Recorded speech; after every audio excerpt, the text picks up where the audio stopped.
Bueno, buenas noches. A partir de esta presentación, nosotros damos inicio a las clases. No lo podemos hacer de manera directa, por lo tanto, a través de esto vamos a ir comunicándonos posteriormente y todas las dudas que ustedes tengan ya saben que tienen que subirlo a el aula virtual. En esta primera parte voy a tratar de ser lo más breve posible para terminar con el primer capítulo, cerrar el primer capítulo y conectar con el segundo capítulo. Voy a retomar algunos conceptos que ya conocemos, pero voy a tratar de que se vaya entendiendo la historia en sí.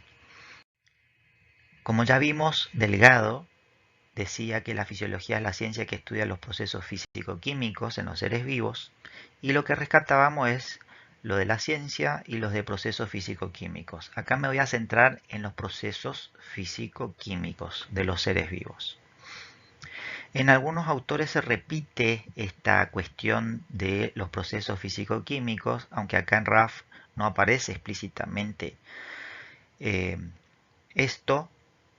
Sí vemos también que es de destacar que la fisiología es la ciencia que estudia la función de los organismos, cuyo objeto es explicar cómo los sistemas, acá aparece justamente otro concepto que tenemos que hilar, cómo los sistemas, las células e incluso las moléculas interactúan para mantener una función normal. Ojo que acá sistema se está refiriendo a los sistemas que nosotros conocemos biológicamente como el sistema circulatorio, el sistema respiratorio, etc.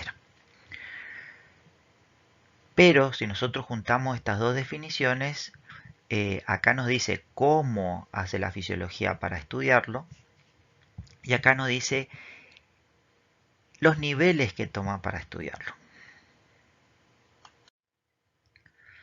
Entonces, considerando los niveles de organización, ya vimos de que partimos del nivel de átomo, de moléculas, de organela, células, tejido, órganos, sistema y aparatos, hasta llegar al organismo completo.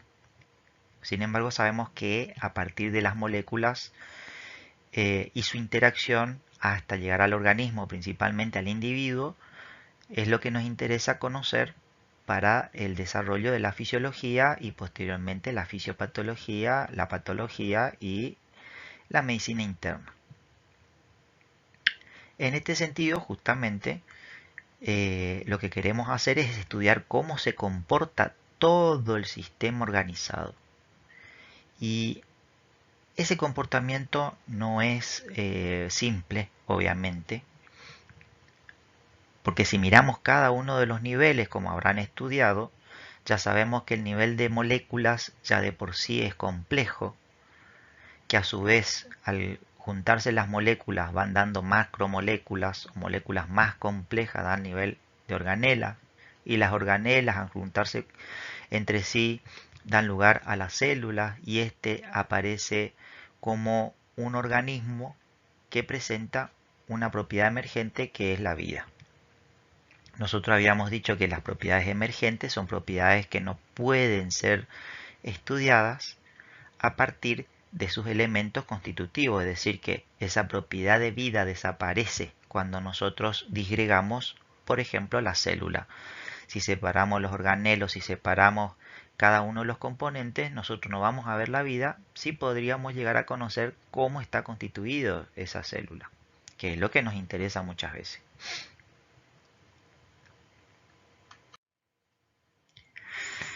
Dado que la fisiología estudia justamente las características funcionales de los seres vivos, es conveniente abordar, como dicen, el significado de la vida o al menos poder delimitar los rasgos principales que caracterizan a la vida. Esto también lo habíamos visto, por eso retomo acá, eh, dado que no voy a centrarme en sí en la vida, sino voy a hablar del sistema. Pero tenemos que recordar acá que por lo menos necesitamos caracterizar al sistema biológico conocido como ser humano para poder entender cómo funciona. Entonces por eso abordamos de vuelta algunos conceptos. Como decía Forkin y Cardinali, en el libro, Beg y Taylor, base fisiológica de la práctica médica, Ellos, después de toda una introducción, dicen es importante partir del estudio de los elementos organizados y relacionados que interactúan entre sí para mantener la vida. Esto es lo que se denomina sistema. Si nosotros queremos conocer cómo funciona el cuerpo humano, tenemos que entender cómo esas estructuras se organizan de manera tal que dan lugar a esta propiedad emergente que decíamos recién, que es la vida. Por eso nosotros partíamos del sistema. ¿Qué era un sistema? Bueno, nosotros vimos que un sistema era un conjunto de partes organizados que en conjunto cumplen al menos una función definida. En este caso, nosotros tenemos acá un esquema que ya vimos, que está en el libro, en el cual el sistema puede estar constituido por subsistemas a su vez, porque todo esto depende de cómo nosotros nos ubicamos en el sistema. Si la célula fuera el sistema, la mitocondria, por ejemplo, podría ser un subsistema. Y a su vez, esta célula puede formar parte de un tejido, de un aparato, de un sistema. Entonces da lugar a un suprasistema. Entonces, si consideramos al ser humano desde la célula podría ser el sistema, bueno, el hígado podría ser un suprasistema y a su vez un suprasistema mayor puede ser el sistema gastrointestinal y así sucesivamente. Ahora, si consideramos al cuerpo humano como sistema, obviamente todo el resto va a ser subsistema, subsubsistema, etcétera. Pero acá lo que teníamos que tener en cuenta es que en todo sistema biológico se produce tanto entrada como salida de información, de energía o de materia. Por eso decíamos que hay una interacción con el ambiente y esa interacción permite cambios, intercambios. Esos intercambios funcionan justamente como entrada a la célula y como salida de la célula. Ya vimos que era energía, que era materia, eso hay que repasarlo. Entonces, esa interacción que ocurre en una célula no ocurre en cualquier tipo de organismo, ocurre en un organismo que tiene una autoorganización y que tiene una autorregulación. Eso habíamos visto anteriormente. Entonces, como dice Nasle, la vida es la dilación en la difusión o dispersión espontánea de la energía interna de las biomoléculas hacia microestados potenciales. Esta definición, si bien es bastante compleja en el sentido termodinámico, lo que quiere decir es que existe en el sistema una dilación, un retraso. Este retraso se refiere a la difusión o la dispersión de la energía interna que tiene el sistema. ¿Qué quiere decir esto? El sistema se encuentra trabajando de manera coordinada, como es la célula, y si se pierde esa organización y se pierde ese trabajo que realiza, porque se gasta la energía interna, entonces básicamente se pierde esta propiedad emergente que es la vida. Entonces a eso hace referencia esta definición.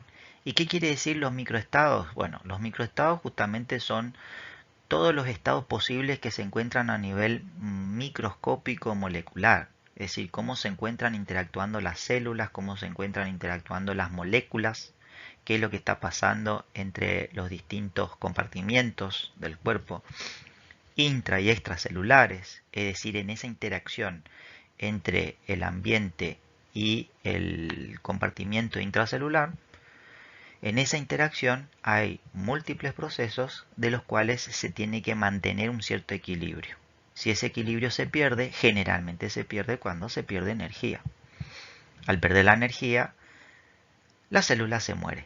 A eso se refiere. Entonces acá básicamente, de acá se desprende una serie de conceptos muy importantes termodinámicos que explican en cierta medida cómo los seres vivos tratan de evitar esa muerte termodinámica.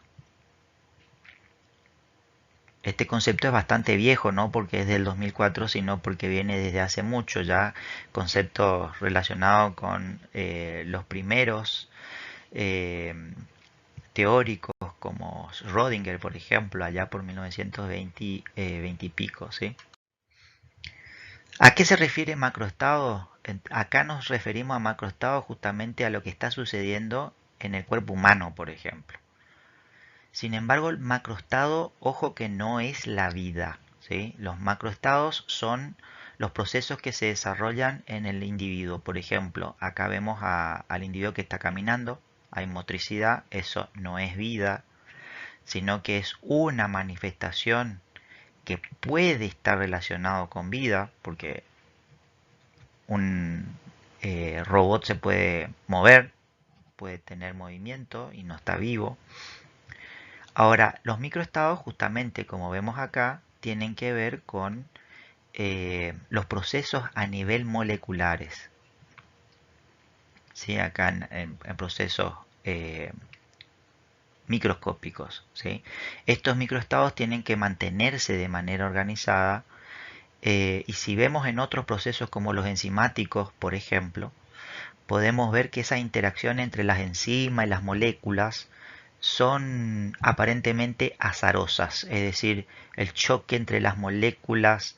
Pensemos que acá las moléculas no están moviéndose por un caminito, en este caso sí a través de la enzima, de la transcriptasa, eh, o la DNasa en este caso que está rompiendo acá el ADN. eh, Esos procesos en principio no tienen un camino definido. Entonces, hay múltiples procesos que parecen ser azarosos. Es decir, azaroso se refiere a que se mueven como se les ocurre, como pasa naturalmente. No hay algo definido, no hay algo determinado. Entonces, estos procesos que incluso parecen, acá parece organizado, pero en otros procesos puede ser que aparentemente sean desorganizados, las moléculas chocando contra las membranas, por ejemplo, o átomos o iones principalmente, como el sodio, el potasio, el cloro, chocando contra la membrana. Esos procesos parecen azarosos, pero en cierto modo forman parte de un sistema mucho más complejo y organizado. Entonces a esto se refieren los microestados. El problema de los sistemas en general, como decíamos, es que tienden a una entropía positiva. ¿Qué quiere decir eso? Rápidamente recordando que habíamos hablado de la entropía positiva indica que el sistema se desorganiza. Y obviamente al desorganizarse libera energía, al liberar energía ese sistema se estabiliza. Al estabilizarse obviamente pierde ciertas características. Un vaso que se cae se estabilizó pero se rompió. O no, depende, pero se desestabilizó. Si se rompe pasa a una entropía mayor. En nuestro sistema esto ¿cómo lo podríamos correlacionar? Básicamente, si nosotros decimos que la vida se produce en un sistema organizado, autoorganizado, en un sistema en equilibrio, en un sistema que mantiene un control, la entropía tiene que ser negativa, no positiva. Entonces, lo que trata de decir la definición anterior es que todos los seres vivos tratan de evitar la entropía por lo menos durante un cierto tiempo, es decir, evitar la desorganización. Como vemos acá, el delta S es el cambio de entropía. Y ustedes, relacionando con la actividad enzimática, por ejemplo, como habrán visto o van a ver ahora, no sé cómo están con las clases de bioquímica, van a ver que las reacciones químicas requieren justamente de un cambio de entropía y las reacciones químicas naturales o reacciones espontáneas son aquellas que permiten al sistema desorganizarse, es decir, tener una entropía positiva. Cuando es negativa se necesita gastar energía y entonces ahí el sistema tiene que generar energía por sí mismo a través de un proceso que implica la conexión con el exterior tomando los nutrientes para poder mantener esta organización y evitar la entropía, por ende evitar la muerte. Ahora el tema es que nosotros necesitamos conocer los sistemas. Entonces, acá viene la pregunta, ¿cómo conocemos estos sistemas? Porque tenemos que estudiar los macroestados, pero estos macroestados, justamente como indica la flecha, dependen de los microestados. Y los microestados condicionan el macroestado. Por lo tanto, acá tiene que haber un equilibrio entre los procesos. Y esto es lo que nosotros tenemos que conocer para entender cómo funciona el cuerpo humano. Si nosotros no entendemos lo que pasa en el microestado, y entender el macroestado sería complicado. ¿Por qué? Porque obviamente caminar, sí, nosotros vemos caminar a la persona. Pero ¿qué es lo que está pasando acá en este proceso? A nivel micro hay contracción muscular, hay gasto de energía en forma de ATP, hay movimiento de iones a través de las membranas, las células están produciendo calor, principalmente las musculares, al trabajar. Entonces todo esto nos lleva a conocer cómo se encuentra en ese momento el microestado. Ojo que nosotros no vamos a conocer todo lo que pasa en el microestado porque es casi imposible, pero podemos conocer lo que sí está pasando acá o lo que ocurre tanto en reposo como en ejercicio.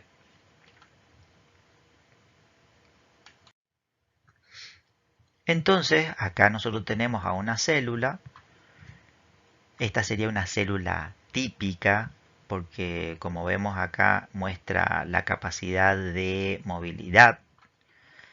Y entonces acá, para cerrar algunas cuestiones respecto a la vida, por ejemplo, para mantener su estructura y mantener su función, la célula cumple mínimamente con la nutrición, la reproducción y respuesta a la irritabilidad o la irritación, ¿sí? O sea, responde a estímulos.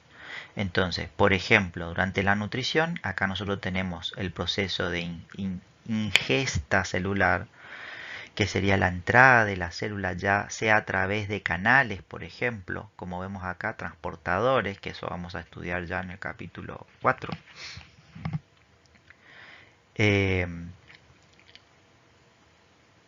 La endocitosis, sea pinocitosis o cualquier otro proceso como fagocitosis, intercambio de gases directamente a través de la membrana, la digestión celular a través de los lisosomas, los peroxisomas, las vesículas que contienen enzimas, y a partir de esta digestión, acá no se muestra, pero obviamente tenemos el metabolismo, punto clave de todo ese proceso. Pues no sirve nada que se produzca la ingestión o entrada de alimentos y no se pueda procesar para mantener la estructura por un lado y generar energía.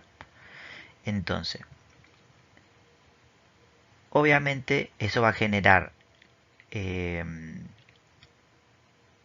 una liberación de energía con producción de calor.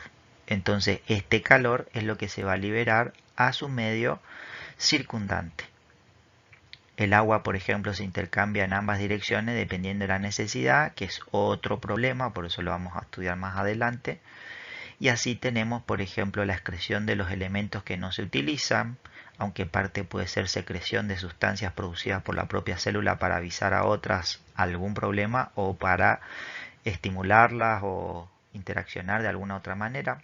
Por eso recibe señales a través de receptores que tiene acá y un proceso también metabólico bastante complejo respecto a las formas de señalización intracelular.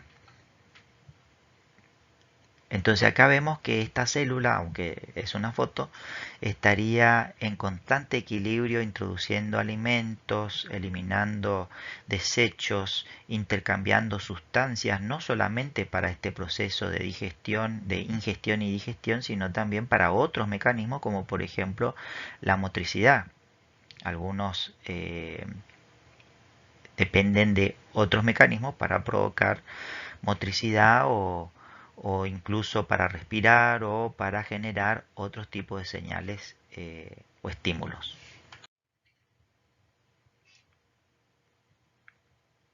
Si consideramos ahora a los sistemas, vemos que acá el cuerpo humano un poco desglosado, acá tenemos al sistema respiratorio, al sistema nervioso, a la piel, al riñón, a los tejidos rodeados por los capilares, al sistema gastrointestinal, como representantes de un sistema en equilibrio ahora mucho más complejo, o sea, el cuerpo humano, donde el sistema respiratorio lo que hace es permitir el intercambio gaseoso y favorecer que el oxígeno llegue a los tejidos, el dióxido de carbono que se genera en los tejidos se pierda hacia el ambiente.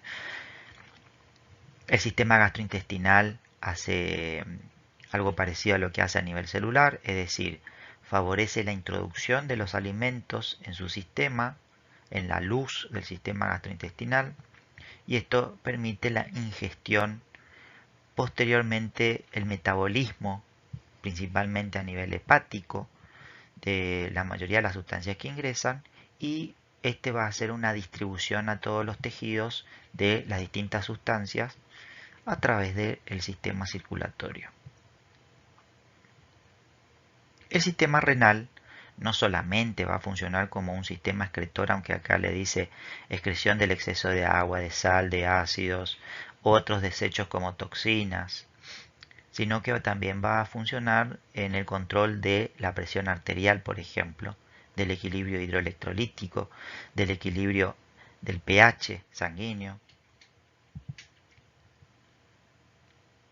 incluso la volemia, como vamos a ir viendo. La piel obviamente evita que el intercambio sea brusco con el medio exterior respecto a nuestro medio interno, y acá empiezo a hablar del medio interno porque el medio interno vendría a ser justamente el espacio extracelular. Este concepto de medio interno es fundamental que recuerden porque nosotros trabajamos y fundamentalmente observamos el medio interno. Se supone que si el medio interno, este líquido extracelular que rodea la célula, obviamente, se altera, es básico pensar de que la célula también se va a afectar. Entonces, hay que tener en cuenta que acá tiene que haber un equilibrio, y en ese desequilibrio puede ocurrir que el líquido extracelular se altere por alguna razón, y entonces también se va a alterar la célula. Se supone que acá estamos viendo el equilibrio de todo el sistema.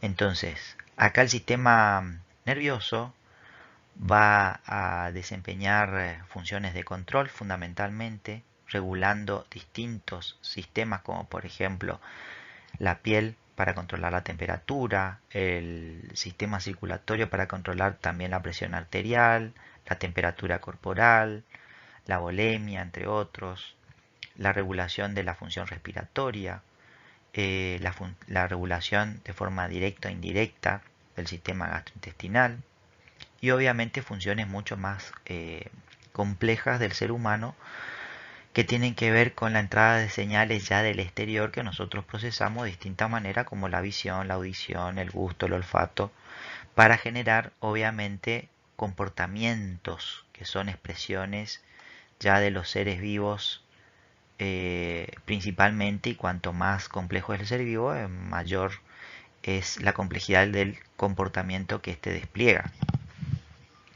Entonces el sistema nervioso junto con el sistema endocrino funciona como un integrador de todo el sistema de control. A esto le tenemos que agregar el sistema inmune que también participa en esto, aunque acá no aparezca. Entonces, como vemos acá, si prestamos atención, parece que esto, bueno, si miramos así, estaría organizado, ¿sí? El pulmón recibe el oxígeno, va por el sistema circulatorio a los tejidos, estos los consumen, transforman esto en energía, en ATP y por lo tanto junto con la oxidación de la glucosa, ¿no? y esto genera dióxido de carbono que es eliminado por el mismo pulmón. Y acá la ingesta de alimentos permite la entrada de distintas sustancias como aminoácidos, lípidos, glucosa, entre otros, y entonces estos también son llevados directamente o posterior a la metabolización hepática a los tejidos, y aquello que no se puede eliminar por el sistema respiratorio se elimina por el riñón, como vemos acá. Entonces, si miramos así, parece que está todo organizado, sin embargo no es tan sencillo. Oro dice que la vida es un estado dinámico de la materia. Esto tenemos que recalcar. Y obviamente esta materia es organizada, caracterizada básicamente por su capacidad para la adaptación. Este es un punto clave. Y evolución en respuesta a los cambios en el medio ambiente y en su capacidad para la reproducción que da lugar a nueva vida. Esta definición de Oro obviamente hace alusión ya a las características justamente de la vida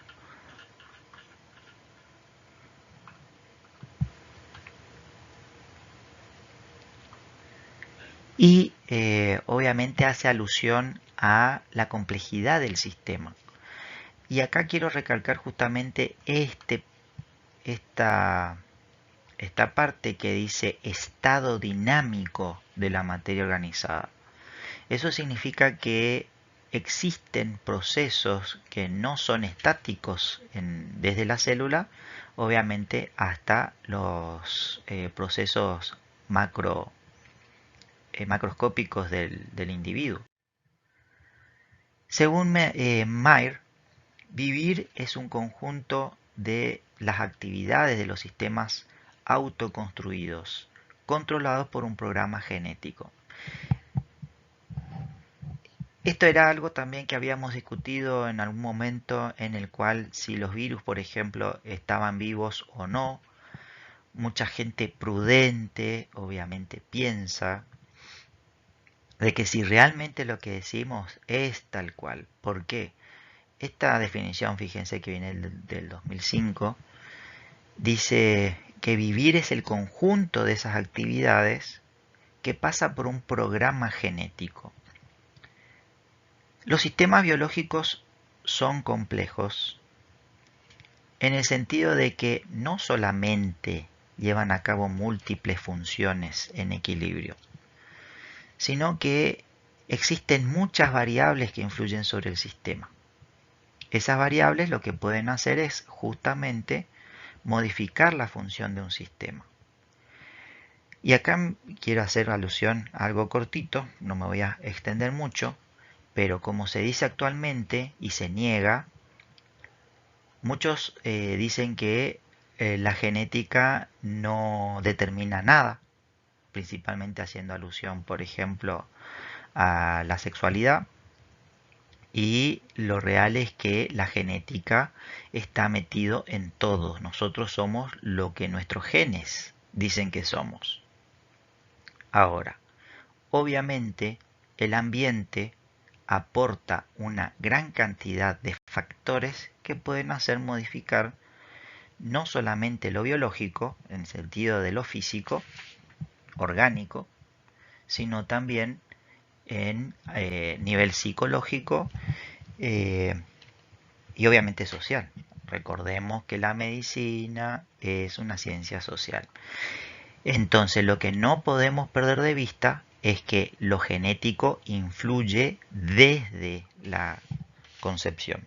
Lo que vamos a hacer nosotros físicamente está acá. Ahora, lo que nosotros vamos a hacer psicológicamente está entre esto y lo que se genera en el ambiente. Entonces, acá también hace alusión a algo que es importante recordar, porque nosotros habíamos dicho que los virus para muchos era simplemente un conjunto de moléculas con una cierta organización, y si miramos como expresa Mayer justamente, eh, hace alusión a que estos sistemas autoconstruidos son controlados por sus genes y esto es lo que lleva a la vida. Nosotros habíamos hablado desde la genética, acá Mayer hace alusión a a los microorganismos, básicamente. Por lo tanto, hay que prestar atención a cómo se comportan los virus, porque si bien por definición no son células, sino son material proteico principalmente y genético, son sistemas autoconstruidos. ¿Por qué? Porque cuando ingresan a la célula, como vemos acá, ¿quién construye al virus? ¿La célula o el virus? Sería la pregunta. En este caso, es obvio que el virus obliga a la célula a producir más virus. Entonces, acá hay un programa que está guardado genéticamente por el virus. Obliga a la célula que haga lo que quiere. Entonces, cuanto más peligroso es el virus en sí, digamos, daña más a esa célula. Pero todos los virus se comportan de la misma manera. Exigen a la célula que ponga a disposición todo su material metabólico. Ahora, cuando no están dentro de la célula, obviamente no muestran estas características, pero también hay que tener en cuenta que no necesitan sobrevivir en el exterior consumiendo alimentos, porque eh, al no tener material metabólico, no tener membrana, por ejemplo, no tener otro sistema, necesitan sí o sí un ser vivo con todas las letras para poder reproducirse. Entonces esto es lo que realmente deja pensar si ese rearreglo ya no es una característica de la vida. Ahora, Peretó, eh, que también habla de los microorganismos en Controversias en el origen de la vida, que es una publicación en el International Microbiology, dice que un ser vivo es cualquier sistema autónomo con capacidad para usar la energía y la materia para sintetizar sus propios componentes. Bueno, acá con esta definición digamos que se contradice con la anterior porque el otro no puede autosintetizar, pero ahí viene la pregunta. Cuando ingresa, ¿no está utilizando el material de la célula? ¿No le está robando a la célula? Bueno, eso es lo que da lugar a la definición de parásito. Para construir una identidad separada del entorno, y el virus está separado del entorno, y con la capacidad para explorar nuevas funciones y relaciones con el ambiente, para adaptarse a situaciones diversas en una forma casi ilimitada. Los sistemas biológicos tienen todas estas características justamente. Ninguna de estas dice exactamente qué es la vida, pero Pareto se acerca un poquito más porque él lo que está diciendo es, eh, el autor lo que está diciendo es, un ser vivo es cualquier sistema autónomo. ¿Sí? Margulis y Sagan dicen que la vida es un caos, y tomé esto que también está ahí en el libro, eh, porque nos lleva a otro concepto que tenemos que cerrar en esta parte. Como dice, la vida es un caos controlado y artístico, un conjunto de reacciones químicas tan abrumadoramente complejo que hace más de 80 millones de años produjo el cerebro mamífero que ahora, en forma humana, escribe cartas de amor y emplea ordenadores de silicio para calcular la temperatura de la materia en el origen del universo. Como vemos acá en la infografía, en esta imagen, eh, la complejidad del cerebro. Bueno, esta hace alusión al cerebro derecho, al cerebro izquierdo, al revés. Cerebro derecho, cerebro izquierdo. Eh, que tiene que ver con cuestiones de neurociencia, que hoy se discute incluso esto que estamos diciendo acá. Pero hace alusión a algo muy importante, que es el caos controlado. Esta definición, digamos, de vida da lugar a que se empiece a estudiar la teoría del caos. Y antes de entrar en la definición de la teoría del caos, nosotros tenemos que entender que los sistemas biológicos son sistemas, como dijimos, dinámicos. Sus variables obviamente no son variables simples, aunque podemos estudiarla de manera relativamente simple. En este caso siguen una serie de reglas temporales y por azar.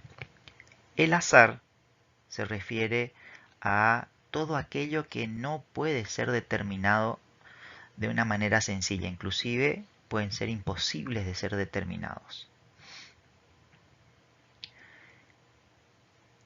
Entonces, en los sistemas biológicos no nos queda otra que utilizar modelos físico-matemáticos para poder conocer justamente cómo se comportan esos sistemas. Ahí es donde entra la fisiología. La fisiología justamente al tratar de estudiar los mecanismos físico-químicos que se producen en los sistemas junto con otros procesos, no necesariamente físico-químicos, entonces podemos conocer cómo funciona un sistema dentro del sistema biológico denominado ser humano, por ejemplo.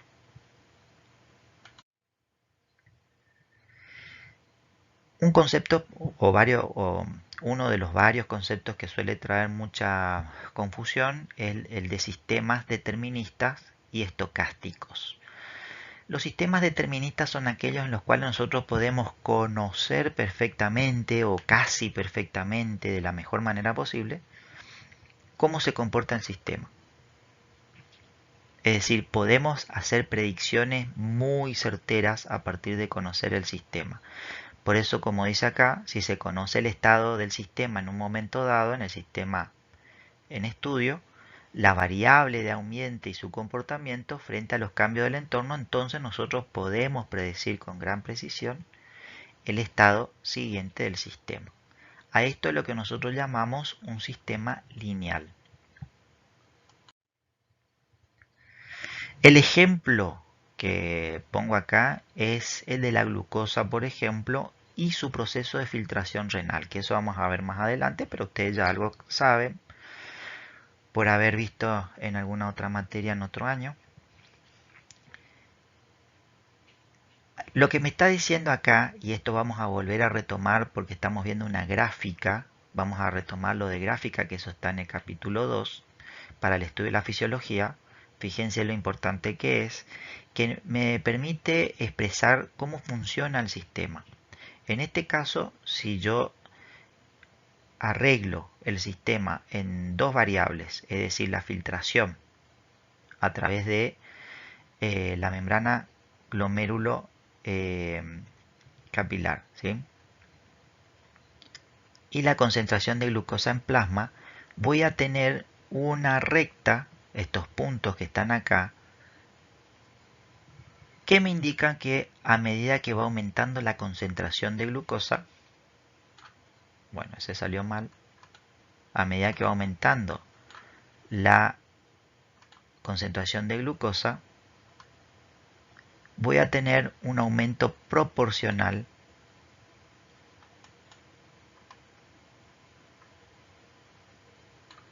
algo así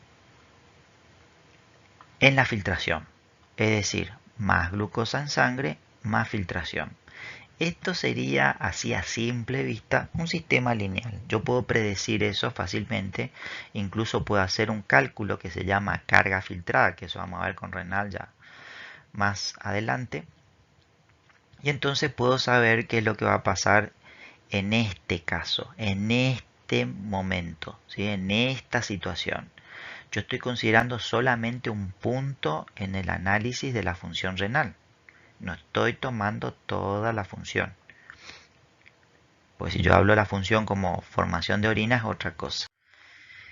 En los sistemas estocásticos, que no son deterministas, si es determinista, nosotros podemos determinar, como dice la palabra, cómo se comporta el sistema. Podemos conocer cómo se comporta el sistema. Al no ser determinista, se transforma en un sistema estocástico. ¿Qué significa esto? El sistema estocástico es un sistema aleatorio, un sistema que se comporta como se le da la gana. Entonces, aunque nosotros podamos conocer algunos estados del sistema y sus variables de ambiente, pero no podamos conocer todos, acá hay otro, este es el problema de los sistemas biológicos, no se puede predecir con gran precisión el estado siguiente del sistema. Por lo tanto, es un sistema no lineal.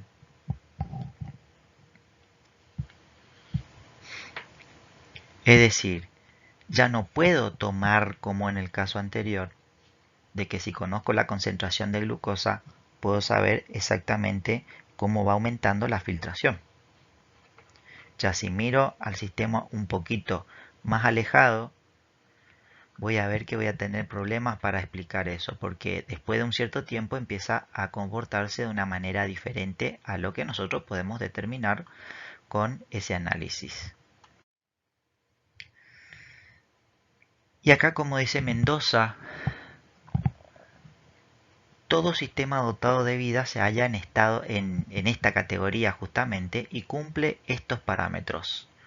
Es decir, son sistemas estocásticos no lineales, por cuanto sus componentes ejercen múltiples interacciones internas y reciben además numerosas influencias externas, casi todas no concordantes. Es precisamente el caso de los seres humanos. Lo que está diciendo acá es que la interacción que existe entre cada una de las variables, eso es lo que hace complejo al sistema, porque el sistema se va a comportar y se tiene que adecuar a esas variables que están influyendo en cada una de las partes. Entonces, por ejemplo, el sistema cardiovascular. El corazón está recibiendo sangre a una temperatura de 37 grados. Este está funcionando adecuadamente según los estímulos del medio, mientras tenga iones sodio, calcio, magnesio y otros elementos, va a funcionar bien mientras tenga energía. Ahora, pueden existir cambios externos como por ejemplo una descarga eléctrica. Una persona que está tocando un cable pelado puede recibir una descarga eléctrica y esto va a generar cambios en ese sistema. Entonces, el comportamiento del corazón va a ser diferente, por ejemplo. Entonces, no se va a mantener. Y en esos casos, nosotros podríamos llegar a conocer cómo se va a comportar el sistema cardíaco, pero en cierto modo hay un cierto grado de imprevisibilidad, es decir, que no podemos conocer qué va a pasar. Por eso, cuando hablamos de sistemas estocásticos, nosotros hablamos de sistemas probabilísticos, nosotros sacamos probabilidades. Todo lo que pasa en la biología es probabilístico, nada es determinístico en principio, ¿sí? Por lo tanto, esto de decir que los genes, si el sistema genético no determina nada, es una falacia porque sí determina. Lo que nosotros tenemos que estudiar es cómo esa determinación de los genes se puede modificar según el ambiente. Recuerden que nosotros cuando hablábamos de ciencia teníamos que ver cómo estudiar lo que vemos nosotros, lo que podemos evidenciar. Nosotros partimos de la evidencia. A partir de la evidencia donde nosotros vamos a ir a detectar esos cambios o esos procesos o el comportamiento de los sistemas, ¿sí? Para eso necesitamos entender bien lo que estamos haciendo y qué es lo que estamos estudiando, el objeto de estudio. De acá surge que el caos es la complejidad de la supuesta causalidad en la relación entre eventos, sin que se observe una traza lineal que relacione la causa con el efecto. O bien, caos es la ocurrencia aperiódica de eventos aparentemente al azar de un sistema determinista. Caos es orden y el orden subyace y en el orden subyace el caos. Lo que dice De Vito acá, que esto es bastante actual, porque la teoría del caos en sí se utiliza para casi todo o se le está asociando a todo, es una teoría eh, que tiene múltiples aplicaciones, así que nosotros no vamos a desarrollar en profundidad acá, pero cuando se sientan los expertos a hablar de esto, hay expertos de todas las ramas, de la física, de la química, de la psicología, de la genética, de la fisiología, de las matemáticas, de lo que a ustedes se les ocurra. Todos relacionados con distintas ciencias. Entonces, hablar del caos, la teoría del caos, es importante por lo menos tenerlo en cuenta, porque la medicina en principio, como toda la ciencia, tiene una rama que tiende hacia la utilidad del caos en los sistemas biológicos y dentro de la medicina tiene su utilidad. En este caso, lo que nosotros estamos tratando de relacionar es que dijimos, según las definiciones anteriores, que la vida se desarrolla en ese caos organizado y obviamente en un sistema complejo. De la supuesta causalidad en la relación entre eventos. Acá nosotros hacemos alusión a la relación causa-efecto. Como dijimos, si aumenta la concentración de glucosa en sangre, va a aumentar la filtración a nivel glomerular. Esa sería la causa y el efecto. Aumento de glucosa es la causa, el efecto es la filtración. Y ahí hay una relación lineal. Pero en los sistemas biológicos no todo es así, no todo se comporta de la misma manera. Entonces, como dice acá, acá agrega otra cosa. El caos es la ocurrencia aperiódica de eventos aparentemente al azar de un sistema determinista. ¿Y por qué decimos que un sistema determinista? Porque no es completamente indeterminado el sistema. Y esto tiene que quedar bien en claro acá. Porque si nosotros decimos, bueno, no podemos estudiar el sistema porque es un caos y las múltiples variabilidades que tiene o las variaciones dan distintas variables que son muy difíciles de relacionarlos y de estudiarlos, entonces estamos negando la posibilidad de conocer al cuerpo humano y de conocer cómo funciona el sistema y por ende entonces decimos es tan complejo que no lo podemos estudiar. Y entonces tenderíamos a dejar todo ahí.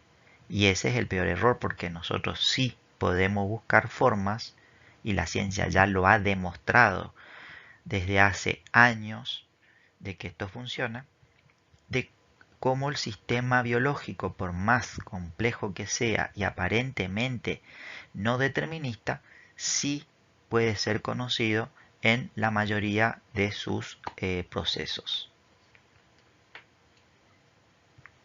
Entonces, acá, ojo que caos no significa desorganización, desorden, justamente es un aparente desorden, pero que mantiene un equilibrio, básicamente. Podríamos pensar en ese sentido. Por eso es importante lo que dice De Vito acá. La teoría del caos puede ser definida como el estudio de la conducta aperiódica en sistemas deterministas no lineales, que esto es lo que aparece en el libro y este es el autor. Este autor Copo es de un profesor de la UNE, de epistemología, que justamente hizo una publicación en el 2010 que este autor publica en relación a un encuentro que se desarrolló, no me acuerdo si en Corrientes, pero que ahí participaron varios científicos de distintas áreas a hablar del tema justamente, y dentro de esto estaban los sistemas biológicos, acá estaban los biólogos, los fisiólogos, los médicos, etcétera, etcétera.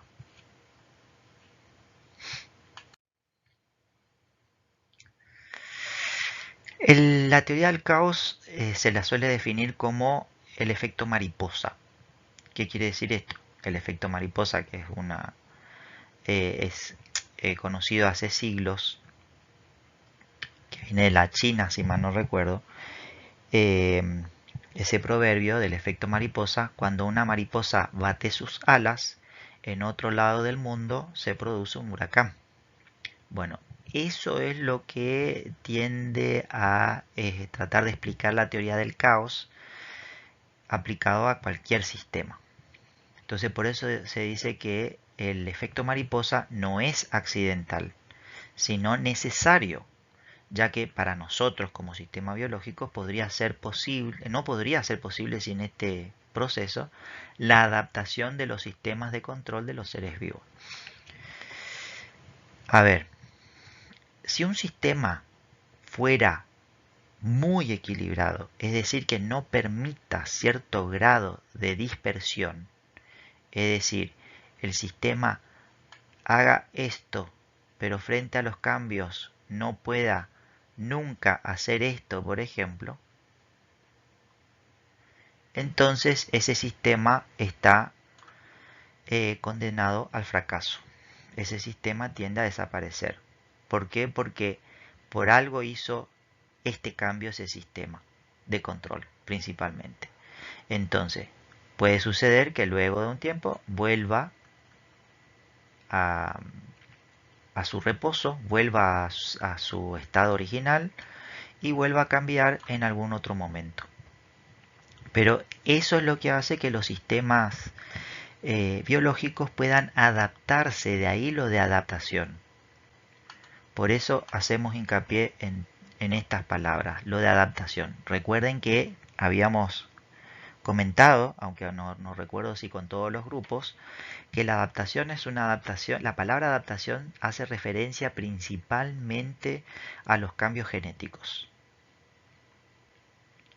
Eh, si bien nosotros usamos muchas veces, hay una adaptación al medio, al frío, al calor, esa adaptación está mal aplicada, es decir, la palabra está mal aplicada. Sin embargo, igual nosotros usamos en este sentido la palabra adaptación, adaptación de los sistemas de control, por ejemplo, cuando estamos en una situación de reposo y pasamos al ejercicio.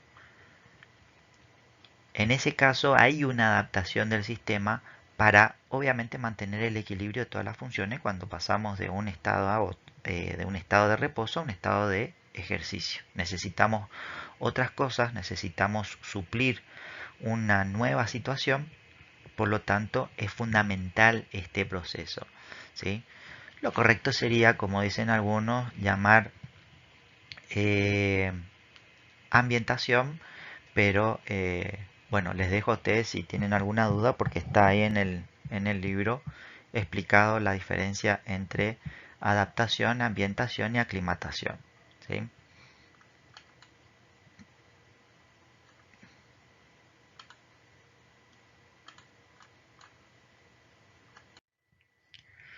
El ejemplo de un sistema complejo es el corazón. Por ejemplo, un sistema, eh, podríamos decir, determinista no lineal, ¿tá? O sea, un sistema caótico. ¿Por qué? Porque el corazón es un ejemplo justamente de cómo múltiples factores, que a esto le llaman ciertos autores grado de libertad, hacen que influyan generando importantes cambios en su función, ya sea en su ritmo, en su fuerza de contracción, para obviamente retornar a su actividad habitual una vez que pasó el estímulo que generó el cambio. En este caso, vuelvo al ejemplo, me adelanté anteriormente al ejemplo que era el ejercicio. Si nosotros estamos en reposo, va a tener una función el corazón, pero cuando estamos en ejercicio va a tener que aumentar su ritmo cardíaco, va a tener que aumentar su fuerza de contracción para mantener la función estable, ¿sí? Por eso es un claro ejemplo de lo que es un sistema caótico dentro de los sistemas biológicos. Entonces, para ir terminando toda esta presentación, la tarea que van a tener es, que esto va a ser subido al aula virtual, dar un breve ejemplo de cómo hace la fisiología para estudiar a los sistemas biológicos. Es decir, cómo nosotros nos acercamos a eso, que eso está explicado ahí o pueden encontrar en, en libros como por ejemplo el Bechy Taylor, Base Fisiológica de la Práctica Médica, pero está explicado en el libro La Cátedra, así que tienen ahí, ¿sí? Es sencillo. Y lo que tienen que hacer es básicamente buscar un ejemplo donde se aplique lo que vimos recién en esta presentación. Está, pero cortito. No que sea tan cortito y decir, eh, eh, no pueden tomar de vuelta lo del corazón, tienen que buscar otro ejemplo. No decir, el corazón es un sistema caótico porque cambia su función y se adapta al medio. Eso no. Eso es muy escueto, eso puede usarlo para cualquier cosa. Es cómo estudia la fisiología, qué hace la fisiología para estudiar a los sistemas biológicos y poder transformarlos de un supuesto sistema indeterminístico o no determinístico a un sistema determinista no lineal. Para que se entienda también lo de no lineal, que creo que no les dije recién, no lineal es justamente no comportarse como veíamos con la glucosa. Y de hecho, con la glucosa no se comporta de forma lineal siempre, porque ahí aparecen otros mecanismos o hay mecanismos que nosotros no tuvimos en cuenta para explicar esa linealidad en ese momento. ¿Está? Entonces todo esto se va a ir encadenando con los temas que vienen. Espero que se haya entendido y cualquier cosa ustedes me escriben y estamos en contacto. Buenas noches y espero que aprovechen esto.